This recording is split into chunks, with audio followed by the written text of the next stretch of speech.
Sabi dito, mukhang nagmamakaawa na yung kampo ni Buloyski. Kasi nire-request na ho sila eh. Nire-request na po sila ng Amerika, mga bossing. No? Sabi, Boss Mark, nakakulong na sa Pilipinas, hindi ho. Kasi mas nauna hong naging wanted si Kibuloy sa Estados Unidos versus ho sa Pilipinas. Sa Estados Unidos, nakita nyo yung FBI, nakabalandra yung pagmumukha ni Kibuloy na merong 2 milyong dolyar ang nakapatong sa ulo ni Kibuloy. Kaya nga nagulat ako nung sinabi ni Jason sa ni Dos por Dos. Kilala niyo ho yun? Si Dos por Dos, Jason sa. Ay, naku. Sabi ni Dos por Dos, ito na po, wala na pong kaso. No? Or ibinaba na po o wala na. Talagang gusto niyang pagmukain, dissolve na po o okay na si Kibuloy doon sa Estados Unidos. Ang katotohanan pala, yung mga kasapakat dati ni Kibuloy ay nakipag-ugnayan na, nakipagtulungan na sa Estados Unidos para ilaglag si Kibuloy. O siguro dahil dyan sa paglalaglag nila at pagtulong nila, sila nababaan yung sentensya. Ngayon, si Kibuloy, idadali na ho sa diyan, sa Estados Unidos, mga mangingibang bansa na din po. Sabi, Free Kibuloy! Ipina daw, papakawala na daw si Kibuloy. Pakakawala dyan sa Amerika. Basahin ho natin ito. Kampo ni Kibuloy.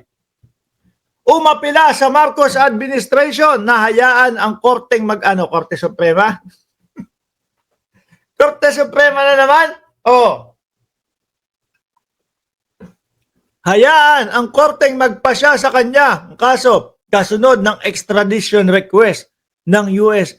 Hindi. Ang problema dyan, paano kung may pag-uusap talaga? Kung may kasunduan talaga? Baliktad mo naman, Mark Ramos, sabi.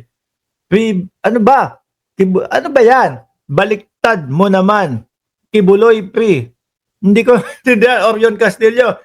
Pag may kasunduan po ang bansang Pilipinas at Estados Unidos, naku, sorry.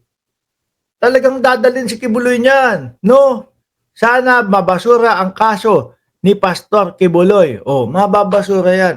Mababasura yan sa Pilipinas tapos doon sa Estados Unidos, doon yun na yung gagana. Okay sa inyo yun? Umapila ang kampo ni Kingdom of Jesus Christ, KOJC founder Apollo Kibuloy sa Administrasyong Marcos na hayaan ang mga korte sa bansa na magpasya sa kanyang mga kaso bago magdesisyon hinggil sa hiling ng Amerika para sa kanyang extradition. Hindi na, dagdag na lang pakain yan. Doon na lang yan si Kibuloy. Di ba? Dagdag lang yan sa pakain ng bansang Pilipinas. Sama lang yan doon sa mga preso ng Pilipinas. Gastos lang ng Pilipinas yan. Doon na lang, mas masarap pa. Baka naka-stake pa si Kibuloy doon. Ayon sa abogado ni Kibuloy na si Attorney Israelito Torion, kinikilala ng kanilang kampo na nasa diskresyon ng Estado kung papayagan o hindi si Kibuloy na ma-extradite sa US kahit nakabinbin pa lamang o napagdesisyonan na ang kaso laban sa kanya sa ilalim ng extradition treaty sa pagitan ng mga dalawang bansa. Kaso problema, pag sinabi, sige, okay na yan. Dalin nyo na. Dadali na yan. Mag-iiyakan na naman yung mga DDS. Di ba? End time E6K? Mag-iiyakan na naman mga DDS. Mag-iiyakan na naman yung mga yung mga burateros. Ay, yung ano ba yun? Supsuperos at banateros. Mag-iiyakan na naman yung mga boy banil. Mag-iiyakan na lang yung Choco na batok pa. Alam niyo yan? Choco na, batok pa. Paano? Choco na, batok. Diba? Yan. Mga nagsusugudan pa sa Davao yan eh. Akala nila, kakayanin nila si General Torre. Sugod kami sa Davao, no? Humanda ka, Torre, anak ng putik. Anak ng tinapa. Nung nandoon na, wala namang mga nagawa. Si Kibuloy, wala. Ilabas na si Kibuloy. Ipasok na yan, isakay na yan. Walang mga nagawa. Diba? Meron pang mga, yung isa may kaso na. Ilan na yata yung may kaso sa kanila? Mga bossing. Tingin nyo may magagawa kayo pagka sinabi na, o sige, wala na, iaano na si Kibuloy. Kala mo naman maraming naniniwala sa'yo. Mas may naniniwala sa Banateros. Uy, nagagalit. Uy, kasi kayo tinitira nyo yung mga, yung grupo ng Banil Nagagalit tuloy si Orion Castillo. Nagagalit. Nangangamoy stateside si Kibut. Nako, iba doon. Yung mga hotdog doon, malalaki yung mga hotdog doon. Diba? Hindi, ganito yan mga bossing. Kaya ho ng mga natatakot yan, o kaya natatakot si Kibuloy na madala ho sa Estados Unidos, mga kababayan. Wala siyang power doon Diba? Hindi niya magagamit ang pera doon Sa Pilipinas ho, mga bossing, nako, sa Pilipinas, kahit pa paano, iginagalang pa din yan. Kahit pa paano, mga bossing, meron, siguro may mga kaunti o maliit na mga pabor na nagagawa pa din kay Kibuloy. Diba? Sa Estados Unidos, wala. Yung mga yung mga Rambo, yung mga parang Rambo na mga preso, yun yung ibig ko sabihin. Malalaki ho yung mga Rambo doon. Rambo wala akong sinasabi Ratbo.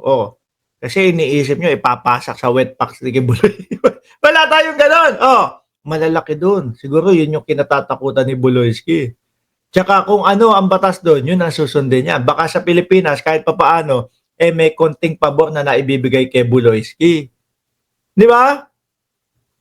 Nauna ngang kinumpirma ni Philippine Ambassador to US Jose Manuel Romualdez na hiniling ng US ang ekstradisyon kay Kibuloy. Kumpirmado na. Mga ilang araw na lang ho yan, mga kababayan, ililipad na po yan. Sabi siguro ng Amerika, sa amin unang sa amin unang wanted to No? Ngayon, kami ang tumutulong sa inyo para depensahan ang inyong mga teritoryo. Kami ang big brother ninyo. Tapos alam nyong matagal nang wanted sa Estados Unidos si Kibuloy. Hindi nyo ibibigay? Papahirapan nyo kami? Meron naman tayong pag-uusap.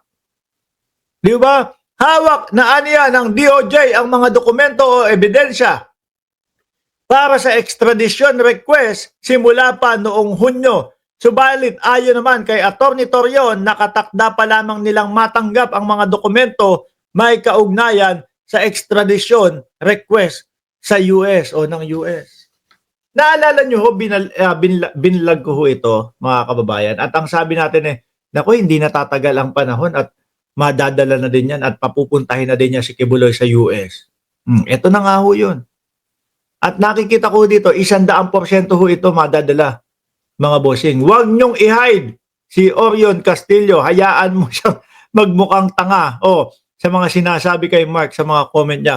Pagdating naman sa posibleng paghiling ng US sa provisional arrest ni Kibuloy, hindi pa ito kailangan sa ngayon dahil kasalukuyang nasa kulungan si Kibuloy habang nag-aantay ng resolusyon sa kanyang motion for reconsideration sa pagtanggi sa kanyang petisyon na makapaglagak ng piyansa. Ang saklap po ng kinahinatnan ng mga DDS nung isang araw o isang linggo o isang buwan, mga bossing, isang buwan lang masasaya sila. Bakit Kasi nga napigilan nila na lumabas yung mga ebidensya kay Sara Duterte. Nagpupunyagi po sila. Nagpupunyagay sila. Hindi na matutuloy ang impeachment. Wala kayo.